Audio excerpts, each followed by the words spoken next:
Snowboard and Bike'tan hepinize merhaba arkadaşlar. Çobanhisar köyündeyim. Davraz Kayak Merkezi hakkında her şey bu videonun konusu. Bildiğim kadarıyla Davraz Kayak Merkezi ile ilgili bütün her şeyi size anlatmaya çalışacağım. Davraz Kayak Merkezi'ne kadar 8 kilometrelik daha yolumuz var ama kayak merkezi benim için Çobanhisar köyünden başlıyor. Neden mi? Çünkü birçok kayak odası burada. Kayak veya snowboard kiralamak istediğinizde yaklaşık 7-8 tane, şimdi göreceğiz hep beraber, kayak odası var. Kayak kiralayabileceğiniz yer var. Buraya iki yönden gelinebiliyor arkadaşlar. Isparta yönünden ve Eğirdir yönünden. İki taraftan da gelirseniz kilometre aynı, 20 kilometre. Yalnız Isparta yönünden gelenler için yol biraz daha düzgün, sıcak asfalt. Eğirdir yönünden geldiğimiz yol biraz daha bozuk. Hadi şimdi gelin Çobanhisar köyündeki kalınabilecek yerlere ve kayak kiralayabileceğimiz, snowboard kiralayabileceğimiz yerlere bir bakalım. Videoya geçmeden önce kanalıma hala abone olmadıysanız abone olmayı unutmayın arkadaşlar. Hemen aşağıdan abone olun ve videoya geçelim. Köyün hemen girişinde ilk kayak odası Sudem Kayak Odası. Hemen karşısında Anka Kayak Odası var. Biraz aşağıda bir tane daha kayak odası var. Kayak ve snowboard kiraları ile ilgili biraz bilgi verir misin? Fiyatların nedir? İçeride hocamız var. Hocamız bilgi versin size. Sözünü çağırayım. Tamam, içeri geçelim o zaman. Kayak ve snowboard kiralarımız günlük şu anda 50 liradan kiralıyoruz. Kıyafet takımlarımız var. Kıyafet takımlarımız da aynı şekilde. Çobanhisar köyüne iki yönden gelebiliyorsunuz arkadaşlar. Bir Isparta yönü, bir de Eğirdir yönü. Yol boyunca bir sürü kızak kiralama yerleri var. Kolay gelsin. Hoş bulduk. Kaç liraya kiralıyorsunuz? 10 lira akşama kadar. 10 lira akşama kadar. Çobanhisar köyünde konaklayabileceğiniz iki tane yer var. Birincisi arkamda görmüş olduğunuz Davka Dağ Evleri. İkincisi ise az ileride Rome Dağ Evi. Ayrıca burada kayak odası da mevcut. Kayak kiralayabiliyorsunuz burada da. Buradaki fiyatları da bir öğrenelim isterseniz. Kolay gelsin. Merhabalar. Kayak ve snowboard kiralarını öğrenebilir miyim? Kayak takımlarım 50 TL. Kayak 40, snowboard 50 TL. Kayaklar 40, snowboard Aynen. 50 lira. Evet, duydunuz. Burada da aynı hemen hemen fiyatlar. Kolay gelsin. Sağ olun. Yatak fiyatlarını öğrenebilir miyim bir de? Hafta sonu ve sömesterde kişi başı 150 TL. Oda kahvaltı. Oda kahvaltı 150 lira kişi başı. Teşekkürler, kolay gelsin. Çobanhisar köyünün girişinde 3 tane, köyün içerisinde bir tane kayak odası vardı. Şimdi köyün çıkışında, Davraz'a doğru çıkışında da 1, 2, 3, 4 tane de burada var. Toplam 8 tane Çobanhisar köyünde kayak kiralayabileceğiniz, snowboard kiralayabileceğiniz yer mevcut arkadaşlar. Perçemkaya Kayak Odası'na geldim. Genelde ben burayı tercih ediyorum. Yıllardır gelip gittiğimizde kayaklarımızı buradan kiralıyoruz ya da snowboardlarımızı. Bir de buradaki fiyatları öğrenelim. Takımı 100 lira. Yani alt üst elbise, kayak 100 lira. Ya buraya hiçbir şeyimiz olmadan geldik. Snowboard'umuzu, ayakkabımızı ikisini 50 liraya. Kıyafetimiz de yoksa onlar da alt üst 50 lira, 100 lira 100 onlara lira. verdik. Eldiven var Eldiven mı? 30 lira kendisi. Biz veriyoruz, kendinde kalıyor eldiven. Eldiveni satıyorsunuz. Satıyoruz hocam.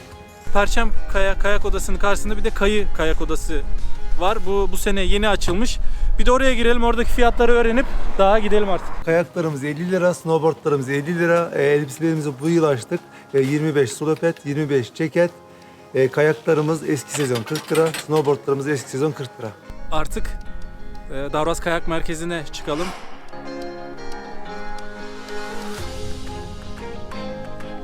Davraz Kayak Merkezi'nde 3 tane konaklama yapabileceğiniz yer var. Birincisi büyük olan Sirene Davraz Oteli, 4 yıldızlı bir otel. İkincisi hemen şu ortadaki Süleyman Demirel Üniversitesi'nin uygulama oteli. Üçüncüsü ise hemen otoparkın oradaki İsperya Davraz Oteli. Üçünün de kendisinin kayak odaları var arkadaşlar. Buyurun efendim. Başa. Teşekkürler. 10 lira otopark ücreti.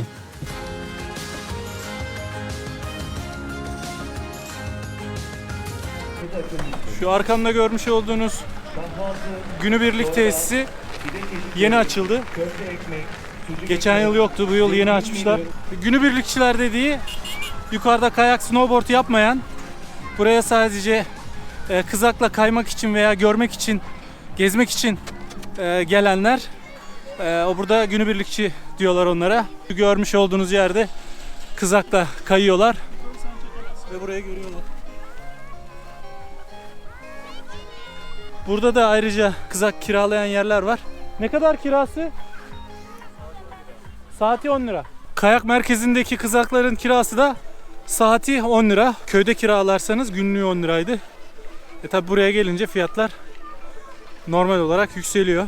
Şurada İsperya Davraz Oteli. Diğer tarafta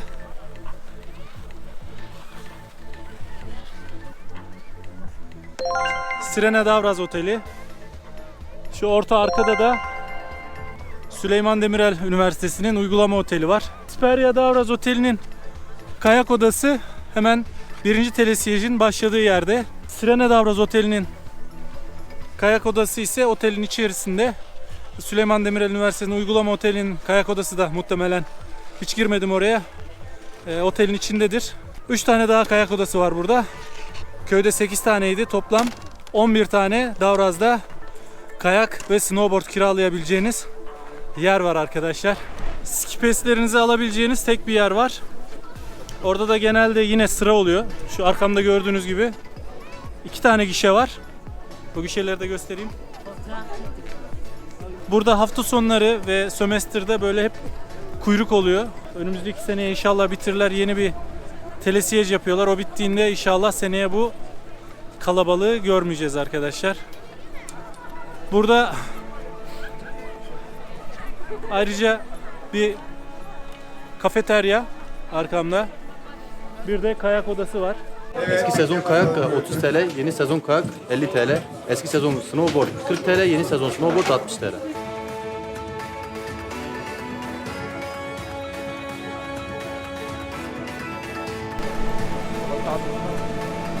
Öyleyim, tamam.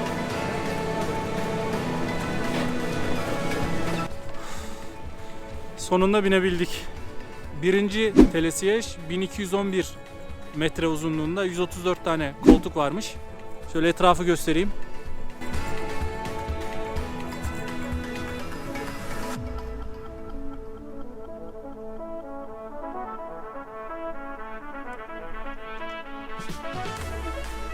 Bugün hava çok güzel. Kaymak için güzel bir gün, video çekmek için güzel bir gün.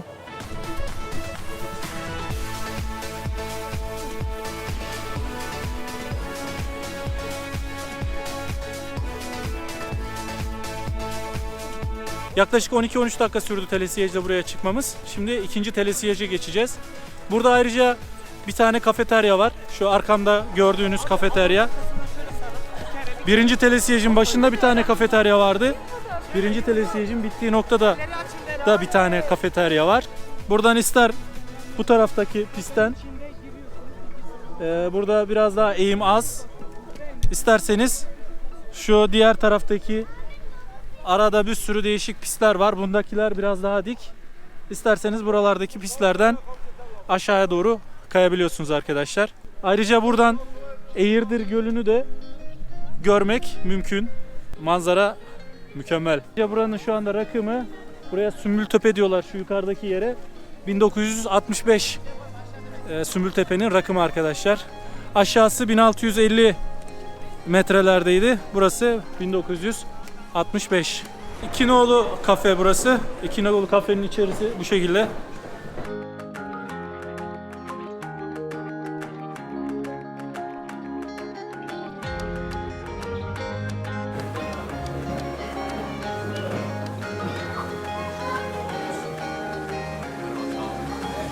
Yiyecek ne yapıyorsunuz mesela burada? Köfte ekmek, hamburger ekmek. Fiyatlarını da söylersen çok sevinirim. 2020 fiyatları arkadaşlar bu arada. 20 TL. 20 lira. Ekmek arası ne alırsak. Köfte, sucuk İçecekler bira ne kadar? Bira yok. Alkol satışımız yok. Bira satmıyorsunuz. Satmıyoruz. Valilik yasakladı birayı ya. İçecekler 5-10. 7,5'tan başlıyor. Duydunuz arkadaşlar. Teşekkür ederiz. Kolay gelsin. Ne kadar kirası? Bir kişi binerseniz 150, iki kişi binerseniz tek motora 200. Yarım saatlik turumuz var. Rehber eşliğinde gidiyorsunuz. Hı hı. Rehber önden, siz arkadan. Kendiniz kullanıyorsunuz. Dağın arkasında pistimiz var. Araziye iniyoruz. Orada size 10-15 dakika serbest bırakıyoruz. O şekilde. Birinci etabın bitiş noktası aynı zamanda ikinci etabın başlangıç noktası arkadaşlar burada. Şimdi birinci etabı arkamızda bırakıp ikinci etaba doğru geçiyoruz. İkinci telesiyece bineceğiz şimdi Atay'la beraber. Şimdi ikinci telesiyecedeyiz. 930 metre uzunluğunda. Birinci telesiyece göre kısa. Pistleri de çok çeşitli değil. Daha kısa. Hemen bitiyor. Ama burada sıra olmuyor. Kayıyoruz, tekrar çıkıyoruz, kayıyoruz, tekrar çıkıyoruz. Aşağıdaki gibi sıra beklemiyoruz arkadaşlar. Etrafı da göstereyim size. Karşınızda ikinci etap.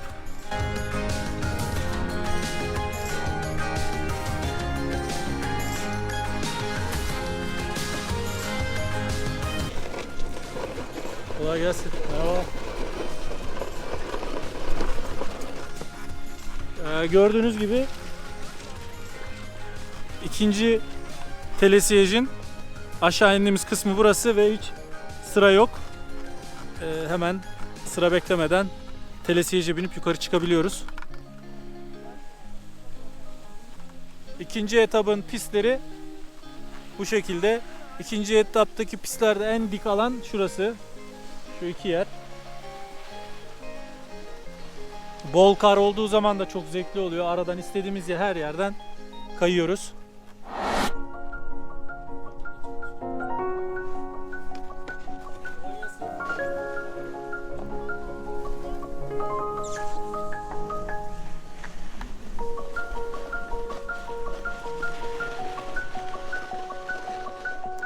İkinci etapın bittiği yer.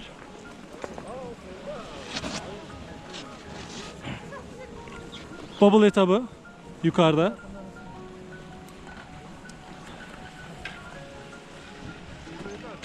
Ve T-bar etabı burası aşağısı. Şu tam aşağıda da yeni yapılan bir tesis var. Birinci etabın başladığı yerden başlayıp o T-bar'ın oraya kadar gelecek. Bu sene yetiştiremediler. Yaklaşık 2200 metrelik bir telesiyej olacak. Masatepe diyorlar buraya. Buranın rakımı ise 2087.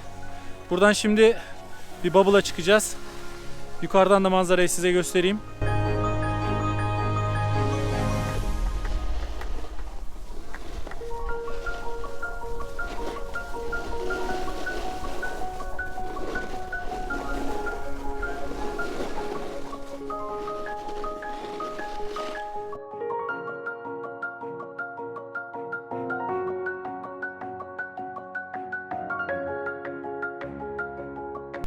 Evet, şimdi Bubble'dayız. Dağın istediğiniz her yerinden inebiliyorsunuz. Taze kar yağdığında, bol kar olduğunda harika bir ortam oluyor ve çok eğleniyoruz biz burada.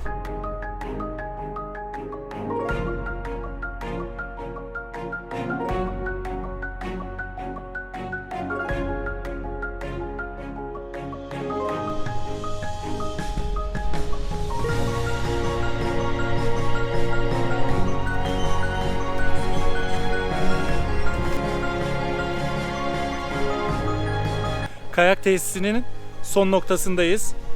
Oğlak Geçidi burası. Rakım 2344 metre burada. Davraz'ı bence Davraz yapan biz snowboardçular için en güzel yer burası. Bubble. Ama bugün kar yeterli değil burada. Bugün kaymayacağız buradan aşağıya. Bubble'la tekrar telesiyejle aşağı ineceğiz. Burası çok güzel. Manzarayı da göstereyim. Yine buradan Eğirdir Gölü görünüyor. Çok güzel bir manzara var. Siz ne kadar görebilirsiniz bilmiyorum ama ben yine de şöyle gölü göstereyim, aşağıyı göstereyim size.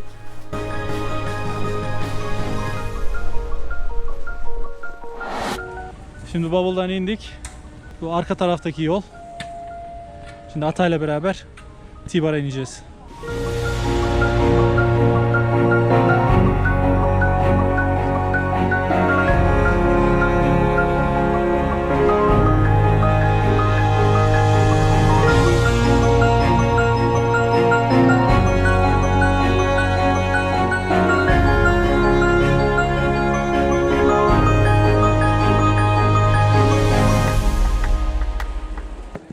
T-Bar'ın göstereyim şöyle yukarı.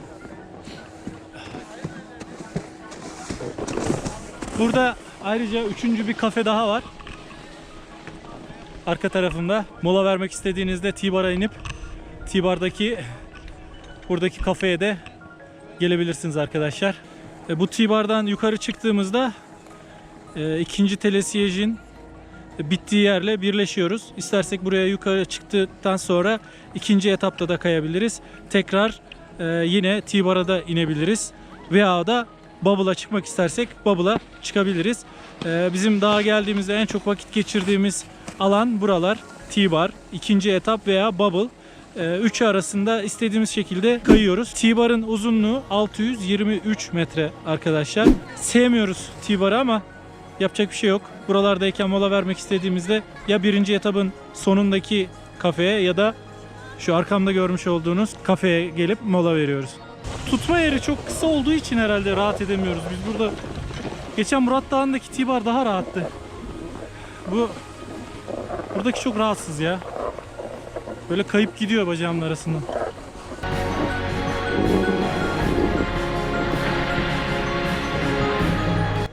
Şimdi ikinci etapın pistlerinden kayacağım.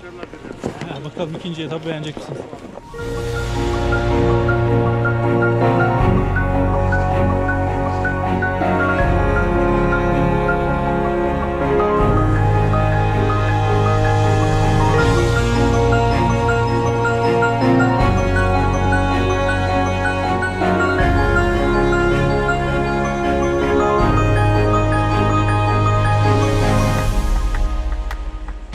Kalabalık oluyor ama biz yine de sizin için birinci etapın pistlerinden de bir kayalım Atay'la beraber.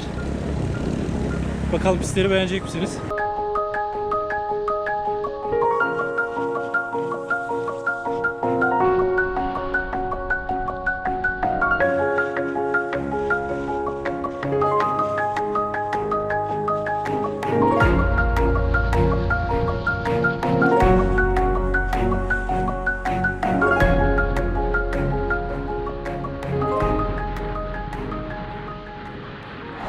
Evet arkadaşlar, bir videonun daha sonuna geldik. Davraz Kayak Merkezi hakkında her şeyi size bildiğim kadarıyla anlatmaya çalıştım. Kanalıma abone olmadıysanız abone olmayı, yorum ve like atmayı unutmayın arkadaşlar. Beni izlediğiniz için hepinize teşekkürler. Bir sonraki videoda görüşmek üzere.